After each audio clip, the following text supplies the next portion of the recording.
नमस्कार, आप देख रहे हैं द खटक और मेरा नाम है आदित्य। इस वक्त खड़ा हूँ जोधपुर की बी रोड, जो सबसे ज़्यादा रश वाला एरिया माना जाता है और कहीं ना कहीं कमर्शियल भी है ये। लेकिन अगर अब बी रोड को अनुवादित करें तो अतिक्रमण दूसरा इसका नाम आता है।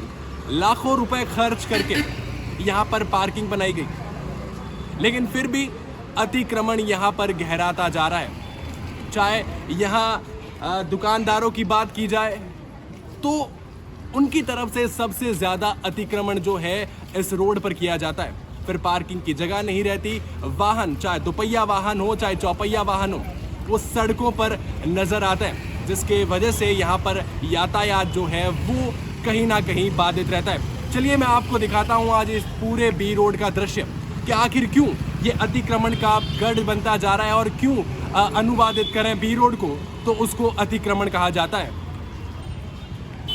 चलिए मैं आपको दिखाता हूँ ये दुकानदारों की मतलब दुकान जहाँ तक है उससे बाहर ही यहाँ दुकान के जो पुतले हैं वो नज़र आते हैं। फिर इसके बाद अगर बात की जाए तो ये शायद ये जो सामान आप देख रहे हैं अब अंदर लिया जा रहा है, लेकिन ये सामान जो दुकानों में रखने का होता है वो कहीं ना कहीं बाहर है। फिर गाड़ियाँ रखने की जगह नज़र तक नहीं आती। ये जो हाथ ठेले हैं वो भी साइड में नज़र नहीं आते और गाड़ियाँ रखने की जगह तक नहीं बचती। उसके बाद ये सारा सामान जो आप देख रहे हैं वो बाहर पड़ा है। अगर इनको पूछा जाए तो धमकियां दी जाती है कि पार्षद को बुला लिया जाएगा, महापौर को बुला लिया जाएगा, लेकिन सामान जो है वो यहाँ से नहीं हटाया जाएगा। आप अगर यहाँ पर गाड़ी रखते हैं तो आपकी गाड़ी को नुकसान भी पहुँचा दिया जाएगा। तो मतलब साफ है कि अगर आप बी रोड आते हैं और अगर आपने गाड़ी साइड में भी पार्क की है तो आपकी गाड़ी को नुकसान हो सकता है। उसकी जवाबदेही अब कौन लेगा? अगर हमारा वाहन हमारा है तो फिर यहाँ पर रखने में किसी को क्यों नाराज़गी है?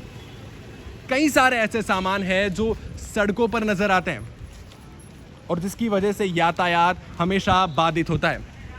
मान लिया दुकान है, दुकान चलानी है, लेकिन फिर जो जिनका ऑफिस यहाँ आसपास है, जिनको यहाँ पर गाड़ी रखनी है, वो आखिर कहाँ जाएंगे? अगर आप भी बी रोड से गुजरे होंगे तो कई बार आपको भी यातायात बाधित होता नजर आया होगा। इसका सबसे बड़ा कारण है ये दुकान के बाहर आते पुतले या फिर दुकान के बाहर रखा ये सामान सबसे बड़ा कारण बन सकता है।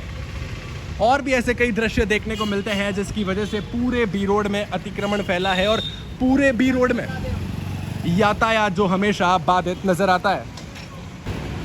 अब मैं इस गली की अगर बात करूं, इस गली में नज़र आ रहा है हाथ ठेला, कहीं ना कहीं यातायात को बाधित करता है। ये उस वक्त हटा दिया जाता है जब यहाँ पर मकान मालिक की कार आती है, लेकिन शायद कहीं ना कहीं ये गलत है क्योंकि फिर गाड़ियाँ रखने की जगह नहीं रहती। और बार बार मैं इस गली का जिक्र इसलिए कर रहा हूँ क्योंकि मैं किसी काम से यहाँ पर आया, गाड़ी रखी और कल धमकियाँ दी गई कि आपकी गाड़ी अगर यहाँ रखी जाएगी तो आपकी गाड़ी के साथ कुछ भी हो सकता है, आप यहाँ पर गाड़ी ना रखें।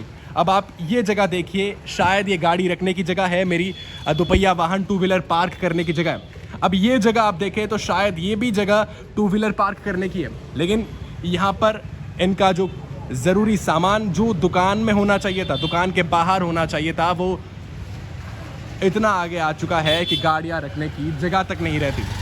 इस संदर्भ में इस बारे में आप क्या कहेंगे कि क्यों, क्या ये धमकियाँ देना सही है?